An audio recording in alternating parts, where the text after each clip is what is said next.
ક્યાંથી આવો છો? વિસાવદર આપણા આર્ય સમાજમાં કેમ્પ થતો હતો મારો, ત્યાં તમે દવા લેવા આવ્યા હતા, પછી એ કેમ્પ બંધ થઈ ગયો. તમે પછી કઈ દવા લેવા આવ્યા નહીં, તો કેમ છે બેન દવા લેતા ત્યારે? 1 મહિના મેં ગાંઠ નીકળી ગઈ, ખાવા મહિના 5 કિલો વજન વધી ગયો તો 1 કિલો. મોટું ફૂલવા મળ્યું હતું બધું, બહુ સારું 1 મહિનાની દવામાં હતું. 1 મહિનાની દવા લઈ ગઈ બહુ સારું થઈ ગયું. બહુ સારું થઈ ગયું. તમારું નાની મુંડી વચ્ચે આવી હતી લઈ કે બાપુ પાસેથી ને મમ્મી દવા લેવી છે, મારા પપ્પાને જન સાજા કરી દે દાદા બાપુ. આપણે આવી ગાંઠ બાટ બધું નીકળ્યું હતું, કેવું બધું ચાલુ થઈ ગયું? બોલી જ નતા આપતા. હા, ત્યારે 1 મહિનાની દવામાં કેવું બધું સારું થઈ ગયું.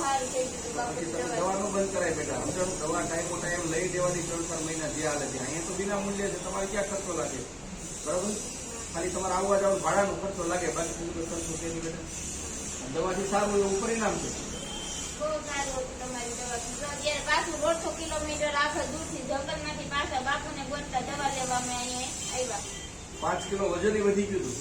ખાવા મળ્યા 3-4 વખત જમવાનું માંગતા. અત્યારે કઈ જમીન નહીં, દાળ ભાત કે કઈ વસ્તુ નહીં. પેલા રોટલી હતી ને ચાવી તીખું શાકે ખાઈ લેતા તમારી દવાથી. 1 મહિનામાં લીધી.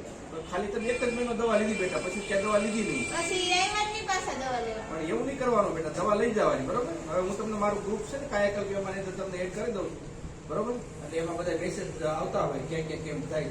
જ્યાં નજીક પડે ત્યાં તમે દવા આવીને લઈ જાઓ, નહીં તો અહીંયા આવીને લઈ જાઓ. બરોબર, હા. અને તમને જે ભાઈએ વાત કરી ને બરડિયા વાળા ભાઈ, એમનો ફોન આવ્યો તો મારા ઉપર, તમે દવાખાને ગયા તો વિપુલભાઈ ને. વિપુલભાઈ કીધું ને તમને બાપુ પાછળ વ્યા જાવ એમ. એ મારા મિત્ર છે વિપુલભાઈ.